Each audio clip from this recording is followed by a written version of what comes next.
Nós transferimos aqui para os universitários, né? Então, dá certo. Naquele dia, sendo já tarde, disse-lhe: passemos para outra margem. E eles, deixando a multidão, levaram consigo, assim como estava, no barco, e havia também consigo outros barquinhos. Levantando-se um grande temporal, subiam as ondas por cima do barco, de maneira que se enchia de água. E Jesus estava na popa dormindo sobre uma almofada, e despertaram-no, dizendo: Mestre, não te importa que pereçamos? Jesus, despertando, repreendeu o vento e disse ao mar: cala-te, aquieta-te. E o vento se aquietou e houve bonança. E disse-lhe: porque sois tímidos, ainda não tendes fé? Sentiram um grande temor e diziam uns aos outros: mas quem é este, que até o vento e o mar lhe obedecem? Essa é uma pergunta importante. Quando a gente lê esse texto, a gente se encontra com uma das passagens bíblicas que vão revelar o poder de Jesus e a autoridade dele sobre tudo.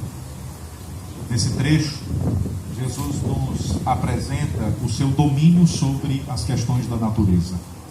A Bíblia diz que um tempestuoso vento se levanta, aquela embarcação dos discípulos estava quase indo a pique, e a Escritura diz que Jesus se levanta. E é interessante que Jesus passara o dia inteiro pregando, ele estava ensinando, e quando chega o crepúsculo, fim da tarde, Jesus olha para os discípulos, eles esperando folgar, indo para casa, descansar. Jesus olha para os discípulos e diz assim: passemos para outra margem. Diga comigo: passemos para outra margem. E aí Jesus está fazendo-nos compreender um primeiro princípio importante nesse texto. Às vezes nós estamos cansados, assim como os discípulos estavam. Às vezes nós queremos descansar, nós queremos estar sozinhos, nós queremos nos recolher. E aí vem um convite de Jesus, e o convite de Jesus, ele traz dois elementos. Primeiro, ele diz: passemos, é o convite. E segundo, ele diz: a outra margem, é uma promessa. Primeiro, ele faz um convite para que nós passemos. E em segundo, ele faz uma promessa garantindo que nós vamos chegar do outro lado. Jesus não prometeu que eles não teriam tempestades. Jesus prometeu que eles iam chegar do outro lado. Jesus não prometeu que aquela tempestade não se aproximaria. Ele tinha poder e autoridade para orientar, e o vento tinha que se acalmar. Mas ele permitiu a tempestade para dizer aos discípulos que aquilo que ele promete, ele cumpre. Glória a Deus. Então, se ele nos chamou para caminhar com ele, para navegar com ele, pode ter certeza que as tempestades virão. É impossível que elas não venham. Elas vêm na vida de todos que estão aqui. O jovem, a criança, o adolescente começa muito cedo a aprender sobre tempestades. É muito comum você ouvir pessoas adultas dizendo que jovem não tem problemas, porque a gente sempre considera que os nossos problemas são maiores do que os outros. Mas isso é uma mentira. Nós começamos a ter muitos problemas quando a gente nasce. A gente já tem problema para nascer. A gente já nasce chorando. Porque esse mundo é um mundo de dor, é um mundo de medos, é um mundo de solidão, é um mundo de angústia. Mas esse também é um mundo de promessas. E crente não vive de respostas, crente vive de promessas. Você pode não saber por que você está enfrentando o que está enfrentando. E eu não estou aqui como pastor para dizer para você que a resposta exata é essa. Eu não estou aqui para dizer para você que o caminho ideal para você seguir é esse. Eu estou aqui para dizer para você que existe uma promessa que você não vai para o naufrágio, e você não vai perder. Porque o Deus que te convidou para navegar é o mesmo Deus que vai cuidar da sua história a cada segundo. Por isso, aos jovens eu gostaria de dizer-lhes: não saiam da embarcação. O mundo tem os seus barcos, parecem ser mais bonitos e atraentes, mas o fim deles é o naufrágio. Não existe capitão que segure ou que assegure que aqueles barcos vão chegar do outro lado. Só existe um capitão que tem domínio sobre os ventos e os mares. Este capitão é Jesus Cristo Nazareno. E essa palavra, ela tem endereço para algumas pessoas que estão aqui. Você não vai desistir na jornada. Esse não será o último retiro. Hoje você está como retirante, amanhã você estará liderando retiros nesse lugar. Porque existe um Deus que te convidou para a vida. Existe um Deus que te convidou para uma jornada. E a promessa desse Deus é que há um destino certo. E o destino é que vocês vão chegar na outra margem. Portanto, quando olhamos para esse texto, a primeira verdade que nós aprendemos é que navegar com Jesus é a certeza de que nós chegaremos do outro lado. Pastor, vai ser fácil? Não. É simples? Não é. Mas nós não temos outra opção. Conhecer a Deus é ser tomado pela certeza de que só existe um caminho. E nós conhecemos a Deus. Você pode até se debater e dizer: olha, que sabe de uma coisa, eu vou abandonar esse negócio de igreja. Eu não quero mais saber de fé. Eu, na verdade, estou indo para a igreja porque meu pai me leva. Eu não quero mais saber desse negócio de Bíblia. Você pode até tomar essa decisão. Só que você não pode mudar o que acontece aqui, ó. Distante de Deus, você vai continuar com esse vazio, com esse afetamento interno, com essa angústia que você carrega, com esse peso de toneladas nas costas. Jovens, crianças e adolescentes começam a sentir o vácuo, o vazio da ausência de Deus muito cedo.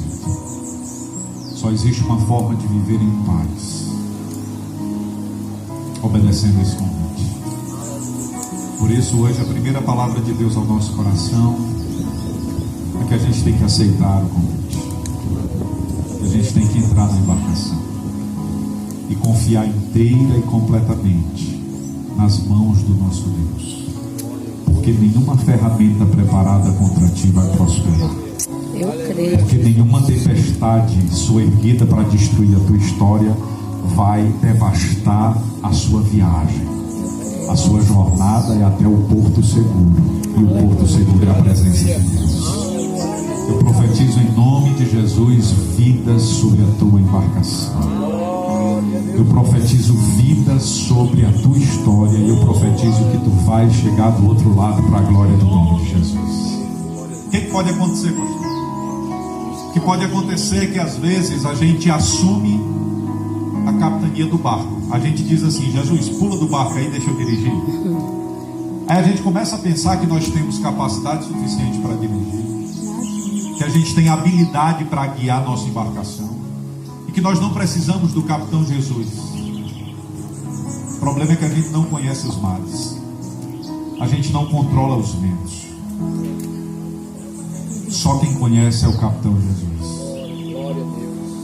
E você que está dirigindo os seus passos e conduzindo a sua embarcação, hoje pela manhã, nessa manhã de retiro, o Senhor lembra você que você pode fazer, você tem liberdade.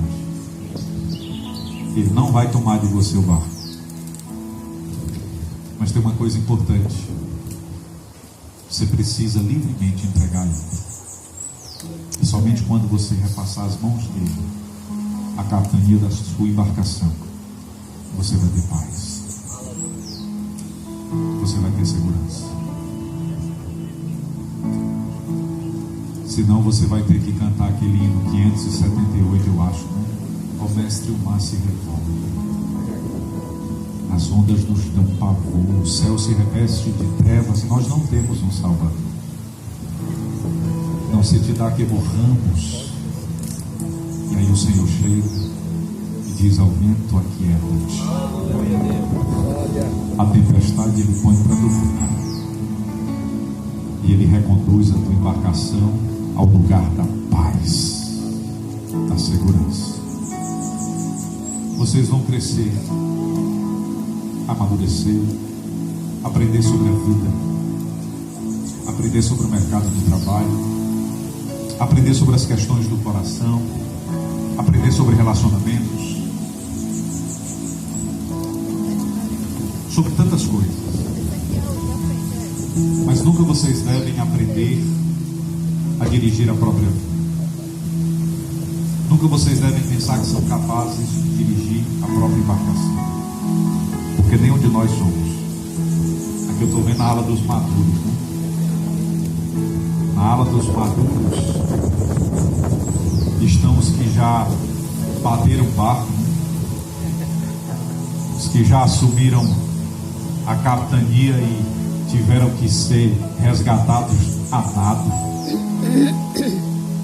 os que já traçalharam uma embarcação completa e por graça e misericórdia, como Jesus fez com Pedro, ele disse: Pedro, não está entendendo nada, foram levantados assim, ó, das profundezas. Já sabem que não dá para confiar. Sabe qual é o maior prejuízo da humanidade? É quando ela acredita que ela é capaz. É quando nós pensamos que nós temos capacidade em si de dirigir a própria vida, de dirigir a própria história. Quer saber de uma coisa? Meu pai não sabe de nada. Quando a gente é criança, a gente acha que o pai sabe tudo. A gente acha que o pai é o herói que tem todas as respostas, e a gente acredita que o pai vai dar todas as respostas necessárias. Aí, à medida que a gente vai amadurecendo, a gente vai se tornando adolescente, a gente vai se decepcionando, porque a gente percebe que o pai não tem todas as respostas e nem a mãe. E aí, à medida que a gente vai cruzando a fase da adolescência para a juventude, a gente não acha apenas que o pai não tem as respostas, a gente acha que a gente tem mais do que o pai e a mãe. Desse jeito. E aí a resposta agora deixa de ser do pai e da mãe, passa a ser minha. Eu agora tenho um domínio. Na verdade é porque o pai é um antiquado, a mãe... Aqui não tem isso não, é só nas outras igrejas que tem esse jogo. Meu pai não entende nada, minha mãe não conhece as coisas, só quem conhece a verdade sou eu. E aí você cruza essa fase da juventude e você chega ao momento da maturidade. E aí nesse momento você diz assim: meu Deus, bem que minha mãe me disse, bem que o meu pai tentou me avisar. Antes que isso aconteça, eu digo nessa manhã: entregue o seu caminho ao Senhor, entregue a direção da sua embarcação ao Senhor, entregue a condução do seu barquinho, do barquinho da sua existência ao seu Deus, porque é o Senhor quem vai conduzir a sua vida e a sua história, e é o Senhor quem vai cuidar de você. A Bíblia diz que Jesus orienta os discípulos, e quando eles começam a navegar, os discípulos que eram acostumados ao mar, em sua grande maioria pescadores, estão agora enfrentando uma tempestade tão perversa que eles ficam com medo. Aquele lago de Genezaré, chamado de Mar da Galileia, recebia aquelas tempestades porque ficava próximo de um monte de 3.000 metros de altura, e em dados momentos do ano desciam ventos gélicos de sobre o monte e tocavam as águas, e aí a água quente se unia ao vento gelado e de repente as tempestades se levantavam. Só que eu não vim aqui para dizer para você como é que a tempestade começa, isso aí você sabe. Eu vim aqui para dizer para você que existe um Deus que com uma única palavra pode dissipar a tempestade da sua vida. Os medos, as angústias, os pecados. Com uma única palavra Ele pode declarar vida sobre nossas vidas nesta manhã. E a Bíblia diz que se levantou uma tempestade. Os discípulos que eram acostumados àquele lugar estão com medo. Você sabe qual é aquele lago para os discípulos? É o caminho da roça, é o lugar de trabalho, é o espaço do mantimento. É para ali que eles vão todos os dias para pescar e alimentar as suas casas.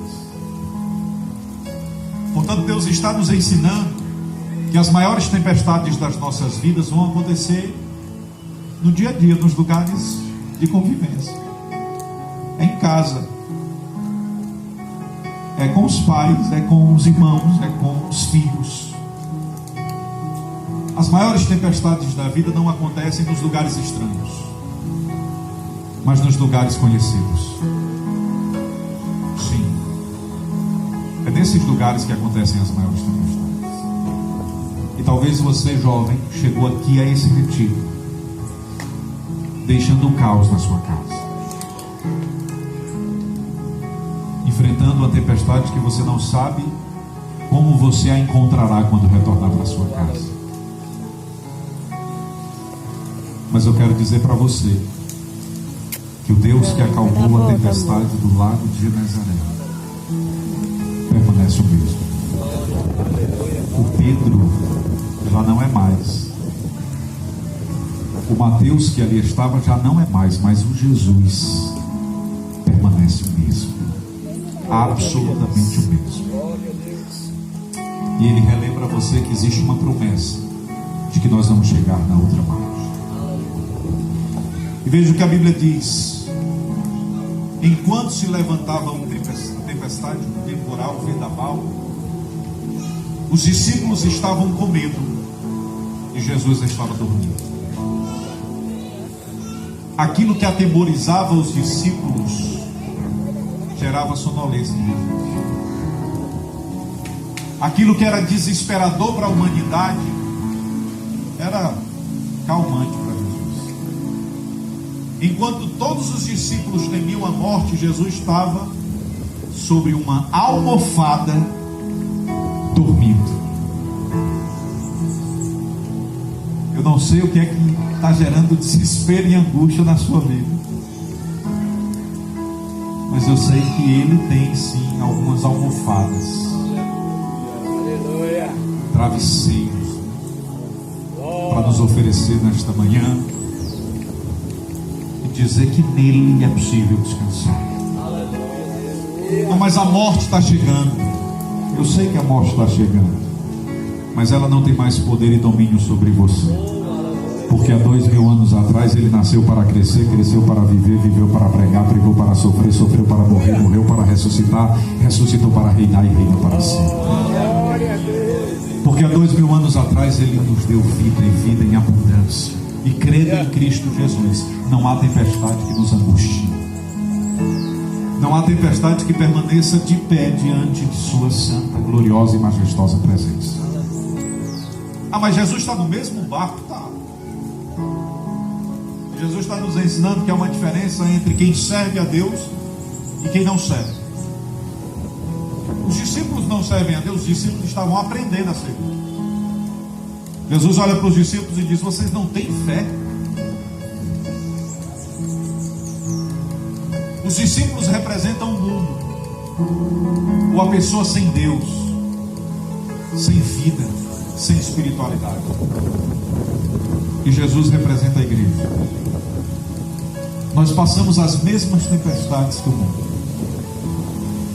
Nos últimos 10 dias nós sepultamos 2 irmãos na igreja.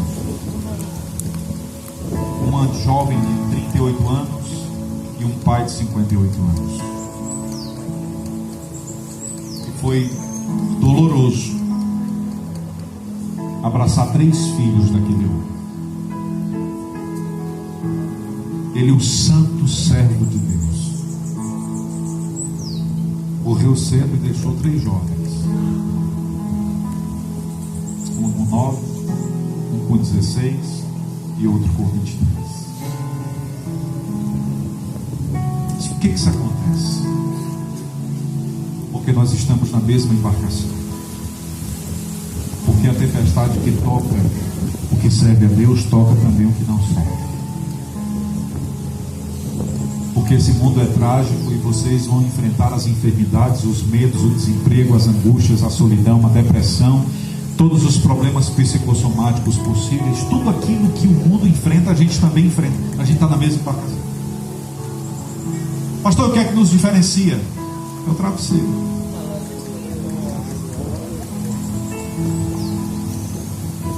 É que aquilo que assusta o mundo não atemoriza Jesus. O que é que nos diferencia? É a voz. É que os discípulos têm uma voz que ecoa e diz: vento e mar, aquieta-te, acalma-te, porque o Senhor, presença firme, está na vida dos discípulos. O que nos diferencia é a pessoa bendita, eterna, soberana, gloriosa e majestosa de Jesus. Somente Ele. Mas a gente enfrenta a mesma dor, a mesma angústia, a mesma enfermidade, a mesma luta pelo Éden, o mesmo medo do futuro, o mesmo pavor na hora de escolher a pessoa amada com quem iremos nos casar, as mesmas dúvidas, tem diferença. A diferença é Cristo. A diferença é Cristo. E por que Cristo, irmãos? Eu estou concluindo, tá? Falta 15 minutinhos. Porque Cristo tem poder e domínio sobre todas as instâncias da vida, sobre todas as esferas. Porque não há nenhuma esfera da nossa vida, da nossa existência, que Jesus não possa declarar: eu sou Senhor. Abraham Kuyper diz que em cada centímetro do universo, Jesus pode dizer: isso me pertence. Não há um centímetro na estratosfera, criado ou incriada, visível ou invisível, pelo qual Jesus não possa dizer: isso me pertence. Hoje eu estava fazendo compras cedinho, comprando uns pães lá para casa, e eu estava na fila com a Milena, minha filha de 9 anos. A minha filha disse assim: pai, esse pirulito, tinha uns pirulitos assim, esse pirulito aqui dá cárie. Tá, disse: pai, deixa eu comprar um. Aí eu disse assim: filha, se dá caro, não vamos comprar não. Vamos pegar outra coisa que não dá caro, que é melhor. Ela disse: pai, mas quem fez o pirulito foi Deus. Olha o argumento teológico dela. Aí eu disse: eu sei. Sabe o que eu disse? Eu sei que eu tinha ensinado para ela que não existe nada que exista que não tenha nascido em Deus.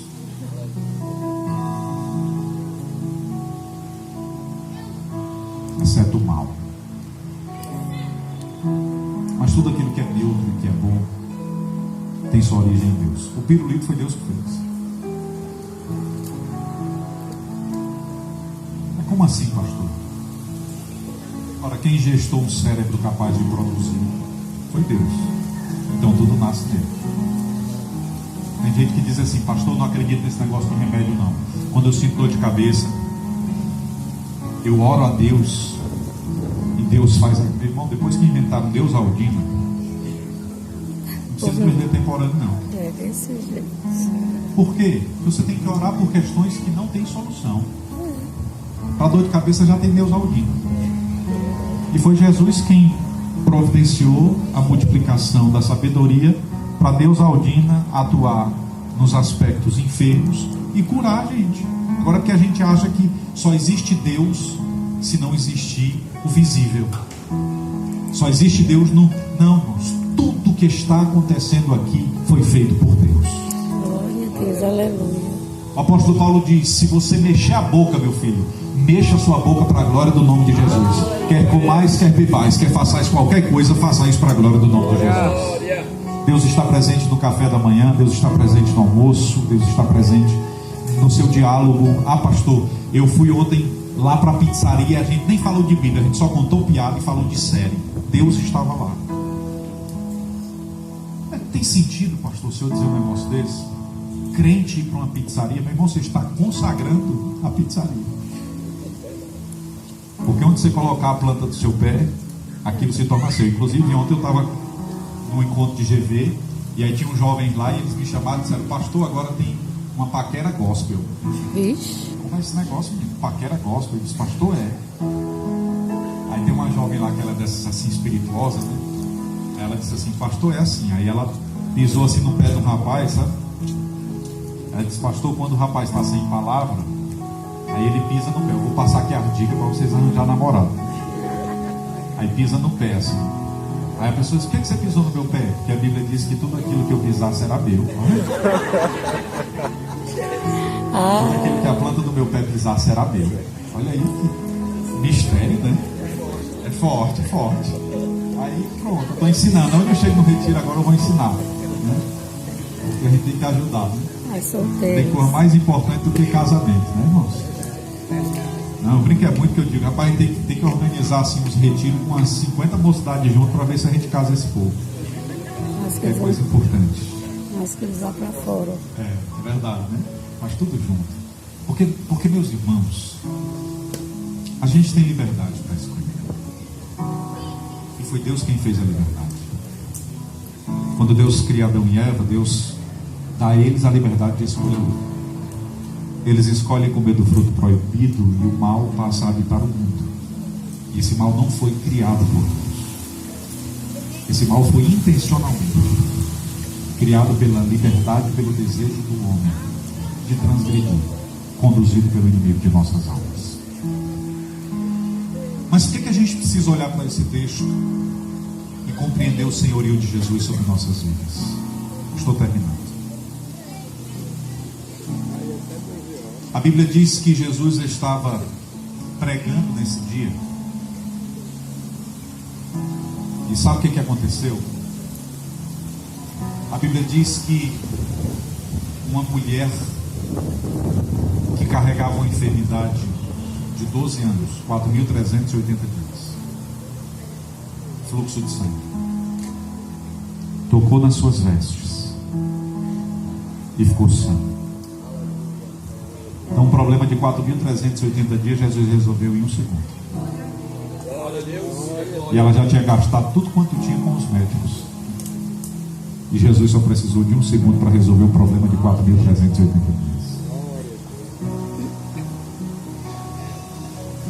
Posteriormente, a Bíblia diz que Jesus ressuscitou a filha de Jairo. Nessa mesma sequência de textos, a Bíblia diz que Jesus acalmou o vento e o mar, e a tempestade se aquietou. E nessa mesma sequência de texto, no mesmo dia, a Bíblia diz que Jesus expulsou o demônio de Gadareno. Do Gadareno. Então, quando Jesus expulsa o demônio do Gadareno, ele está nos ensinando que ele tem domínio sobre o inferno.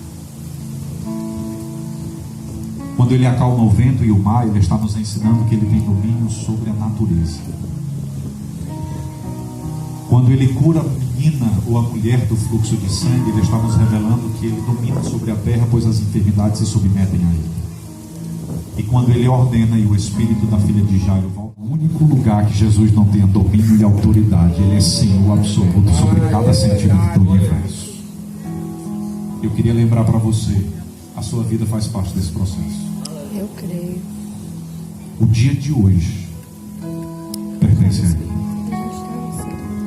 O seu futuro pertence a ele. Os seus filhos que ainda nascerão pertencem a ele. O seu casamento pertence a ele. A minha filha tem 9 anos. Eu oro pelo marido dela. Mas eu oro pelo marido da Milena desde quando ela estava no ventre. E eu abençoo os filhos da Milena. Pastor, o senhor acredita em projeção de palavra, de bênção? O senhor acredita em confissão positiva? Não, irmãos. Eu acredito em intercessão. E a gente não precisa estar diante do acidente para orar por cura. A gente pode orar para que o Senhor nos livre do acidente. E sabe por que eu oro pelo casamento da Milena? Porque um dos maiores acidentes da vida é você casar com alguém que não teme a Deus. Alguém que não reconhece que você tem um dom de Deus. Alguém que sacrifica os dons de Deus na sua vida e que não permitem que Deus elabore tudo aquilo que Ele pensou e que Ele projetou para a sua história. Sabe qual é o plano de Deus, jovens, para vocês? É que vocês encontrem a namorada, o rapaz encontra a namorada, a moça encontra o namorado. E nesse processo, vocês se unam com o objetivo de potencializarem uma outra. O jovem solteiro dá 2 passos. Quando ele encontra a namorada, ele dá 4 passos. A jovem solteira não consegue ir muito longe, mas quando encontra o namorado, consegue ir mais distante. E à medida que vocês se unirem em matrimônio, o projeto de Deus estabelecido na vida de vocês se torna um sonho. Vocês são potencializados para realizar muito mais. Sabe o que acontece? A jovem fica encantada com a beleza estética. Né? O pastor de Ederson chegou para mim e disse: pastor, mas é porque ele é um gato. O senhor não tem ideia não, pastor. O homem é lindo demais. Aí eu lembrei para ela que gato as unhas.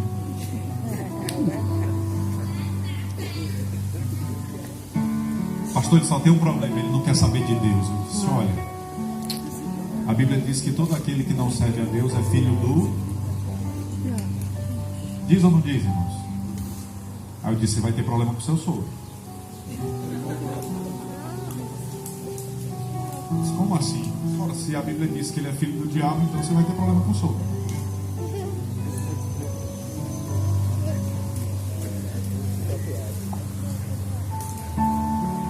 Mas nós somos livres. E a gente pode escolher. E talvez essa seja a coisa mais linda no reino de Deus. É que o reino de Deus é para quem quer. O reino de Deus não é para quem Deus obriga. Você pode até ter um viés calvinista, né, e acreditar na predestinação, mas tudo isso é baboseira e produção humana, não é bíblico. Deus nos dá liberdade para tomar decisões. Restaura o nosso livre-arbítrio e nos possibilita escolher. Diante de ti eu ponho a vida e a morte, a bênção e a maldição. Escolher.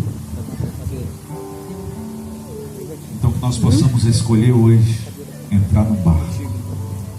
Por que essa bebaneria? E dizer, Senhor, eu não escolho apenas entrar no bar. Eu escolho